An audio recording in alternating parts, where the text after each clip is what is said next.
The opposing Somali gangs opened fire as their families were there for the ceremony. 5 people arrested, 3 of them for allegedly firing shots right outside Grand Casino Arena. This cell phone video capturing the chaotic aftermath on May 4th.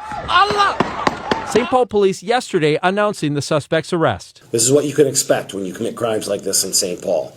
We are going to track you down and we're going to hold you accountable for this. According to the criminal complaint, the crowds had gathered taking photos with the Metro State grads when the 2 opposing gangs started chirping at each other and flashing disrespectful gang signs before things got physical. 2 different groups were fighting in front of the River Center there.